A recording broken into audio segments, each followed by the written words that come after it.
जय माता दी। मैं हूँ हेमा भारती और आप देख रहे हैं मेरा चैनल माँ हेमा चैनल। तो फ्रेंड्स, एक और नई वीडियो में बहुत बहुत स्वागत है आप सबका।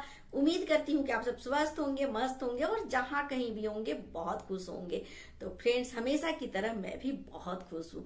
आज इस वीडियो में जानेंगे कि अपने घर के मंदिर में हमें क्या चीज रखनी चाहिए और क्या नहीं रखनी चाहिए। ऐसे 5 चीज मैं बता रही हूँ जो अपने मंदिर में हमें कभी नहीं रखना चाहिए। तो चलिए, कौन सा ऐसा चीज है जिसे हमें कभी नहीं रखना चाहिए, नहीं तो आप हो जाएंगे बर्बाद। आपके घर में दरिद्रता और गरीबी बनी रहेगी, माता लक्ष्मी हो जाएंगी रुष्ट। तो चलिए, मैं आपको सीधे मंदिर में ले चलती हूँ और आपको बताती हूँ कि हमें आखिर क्या कुछ नहीं करना चाहिए। तो अगर आपको मेरा वीडियो अच्छा लगे तो लाइक शेयर कमेंट कर दीजिएगा। मेरे चैनल में नए हैं तो चैनल को सब्सक्राइब कर दीजिएगा, बेल आइकन प्रेस कर दीजिएगा ताकि मेरे वीडियो के नए नोटिफिकेशन सबसे पहले आप तक पहुंचे। आप भी मेरे जैसे ही माता रानी के भक्त हैं तो मेरे कमेंट बॉक्स में जय माता दी लिखना ना भूले। और चलिए, सीधे आपको मंदिर ले चलते हैं। और फ्रेंड्स देखिए, मैं बोलती हूँ ना कि आपको मैं हर कुछ करके दिखाना चाहती हूँ। ऐसे तो मैं बताती ही रहती हूँ सब कुछ, लेकिन आपको करके भी दिखाती हूँ ताकि आपको अच्छे से सब कुछ समझ में आ जाए। जब सामने देखेंगे ना तो वो चीज दिमाग में ना बहुत अच्छे से और बहुत दिन तक के लिए, बहुत देर तक के लिए वो दिमाग में बैठता है, ताकि आपका जीवन सुखमय हो सके, आप सही से कार्य कर सके। इसलिए मैं ये सब कुछ करती हूँ और आपको बताती हूँ। तो चलिए, बिना देर किए हम लोग चलते हैं मंदिर में।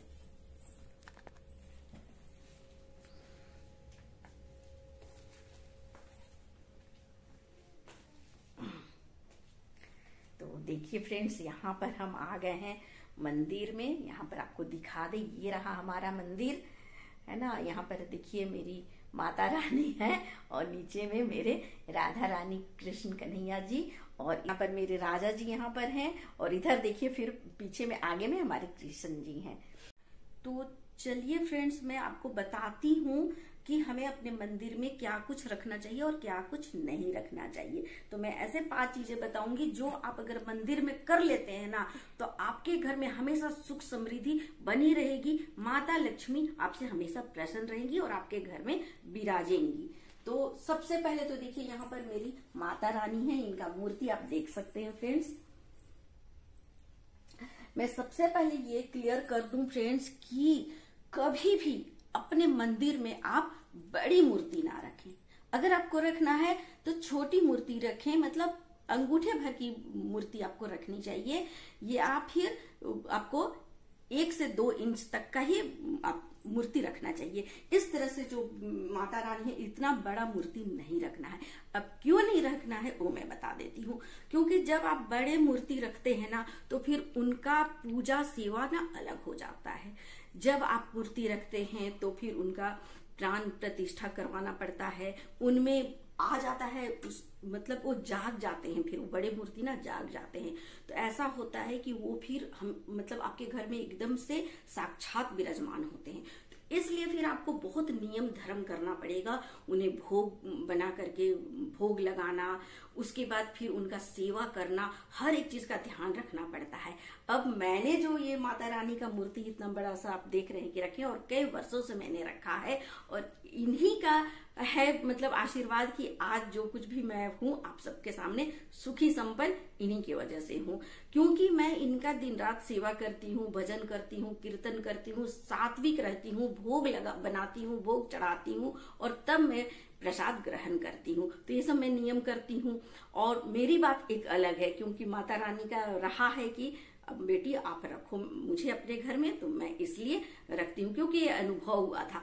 अब आप सब ये गलती मत कीजिएगा। जब तक ये अनुभव ना हो और आप पूरा ये निष्ठा ना हो कि आप ये कर सकते हैं, तब तक बड़ा मूर्ति मत रखिएगा, नहीं तो आपको बहुत कुछ झेलना पड़ सकता है, आप हो सकते हैं बर्बाद। चलिए, अब नंबर 2 आपको बताते हैं कि अपने मंदिर में आपको दूसरा चीज क्या ध्यान रखना है। कभी भी आपको अपने मंदिर में देखिए, इस तरह से ये मेरी एक माता जी का ये मूर्ति है, जो कि देखिए देख रहे हैं यहाँ से टूट गई है ना, यहाँ से टूट गई है। तो इस तरह का टूटा फूटा मूर्ति अगर है आपके पास, या फिर जो पंचदेव और आपके इष्ट देव का जो मूर्ति है ना, उसके अलावे भी अगर इस तरह का टूटा फूटा और ऐसे मूर्तियां हैं तो उसे आपको क्या करनी है कि एक लाल वस्त्र में आपको ऐसे लपेट लेना है। अगर हो सके तो इसे मंदिर में या मतलब विसर्जन कर दे कहीं भी ले जा करके। अगर आपको विसर्जन करने की इच्छा नहीं है, जैसे इस माता रानी को मुझे विसर्जन करने की इच्छा नहीं है, तो इसे आप ऐसी मूर्तियों को ना, ज्यादा मूर्ति भी नहीं रखना चाहिए अपने मंदिर में। ऐसे टूटे फूटे हुए मूर्ति को तो बिल्कुल नहीं। ऐसे तस्वीर हो, मतलब जिसका शीशा कभी टूट गया है या कहीं से कुछ हो गया है, तो ऐसे लाल वस्त्र में करके और उसे आप कहीं एक जगह कोने में रख दे। तो इसे मैं इधर अंदर की तरफ रखती हूँ।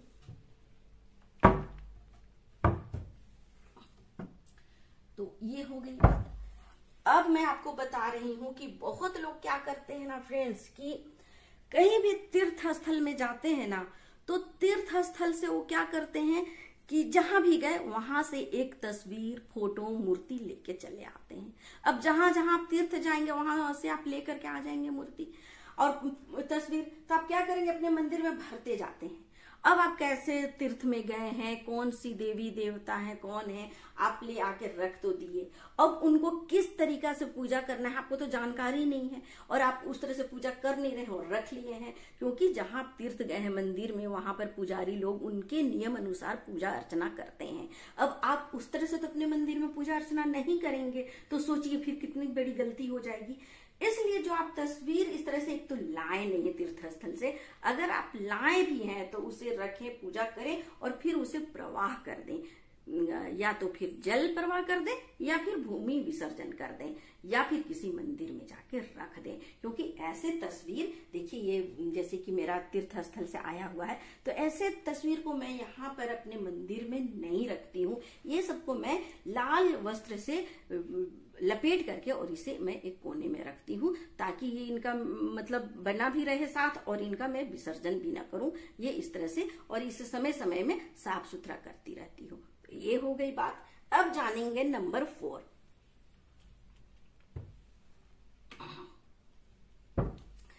नंबर 4 में आपको ध्यान देना है फ्रेंड्स कि कभी भी आपको इस तरह से देख सकते हैं, यहाँ पर आपको मैं दिखा दूं कि देखिए ये क्या है, बुझा हुआ दीपक है, देख रहे हैं ना, बुझा हुआ दीपक देख सकते हैं फ्रेंड्स। इस तरह से मंदिर में कभी भी नहीं छोड़ना चाहिए। क्या होता है कि हम लोग दीपक वगैरह, आरती वगैरह करके ना यहाँ पर मंदिर में रख देते हैं, रख दिए, अब उसे क्या करते हैं हम लोग वैसे ही छोड़ देते हैं। दिन भर रात भर बुझा हुआ दीपक पड़ा रहता है मंदिर में। ये बहुत ही गलत बात है, बहुत ही अपशगुन होता है। ऐसे कभी भी ना छोड़ेंगे। जब हो गया आपका आरती पूजा सब हो गया, जब दीपक आपका बुझ गया, तो यहाँ से आपको ना बिल्कुल हटा देना चाहिए, है ना। इसे आपको हटा करके दूसरे जगह रख देना है और फिर उसे मांझ धो करके या उसी समय रख दे या फिर दूसरे दिन जलाने से पहले मांझ धो करके और फिर आप जलाएं। ऐसे लेकिन मंदिर में बिल्कुल ना छोड़े। ये हो गई। अब दूसरी बात ये है कि कभी भी देखिए, ये देख सकते हैं इस तरह से माचिस के तिल्ली या फिर मंदिर में माचिस से रख देते हैं या फिर अगरबत्ती का राख वगैरह, पुष्प जो है वो चढ़ा हुआ रह जाता है, सूख गया, मुरझा गया, वैसे ही पड़ा हुआ है, माचिस के तिल्ली पड़े हैं, माचिस पड़े हैं मंदिर। ये सब बहुत गलत है। जब आप पूजा वूजा कर लिए ना, मतलब सुबह में, उसके बाद आपको क्या करना है, एक समय के साथ, मैं अभी पर्दा मेरा यहाँ पर नहीं लगा हुआ है, लेकिन अगर पर्दा का व्यवस्था है तो पर्दा लगा दे, या फिर आप वहां पर से सब कुछ उस तरह से छोड़ करके भगवान को सोने के लिए, शयन करने के लिए छोड़ के आप वहां पर से मतलब आराम करने छोड़ दे और पुष्प वगैरह वैसे ही रहने दे। लेकिन जो माचिस का तिल्ली, अगरबत्ती का राख, माचिस, ये सबको आपको यहाँ से हटा करके बिल्कुल साफ कर देना है, ना कि वैसे ही छोड़ना है आपको। ये हो गई बात। और दूसरी बात कि जब फिर आप संध्या काल में संध्या बत्ती के लिए आते हैं, उस समय जितने भी मुरझाए हुए पुष्प होते हैं मंदिर में ना, उसे हटा देना चाहिए। एक गीला कपड़ा से तस्वीर को, जो भी सिंदूर टीका तिलक आप किए हैं वो सब पोंछ देना चाहिए, सब अच्छे से। इस तरह से देखिए सिंदूर ऐसे पड़ा नहीं रहना चाहिए, सब शाम में, सब संध्या काल में आपको साफ सुथरा कर लेना चाहिए, पुष्प वगैरह हटा देना चाहिए, सब करके और तब संध्या बत्ती आरती आपको करनी चाहिए। और आरती करके रख दीजिए।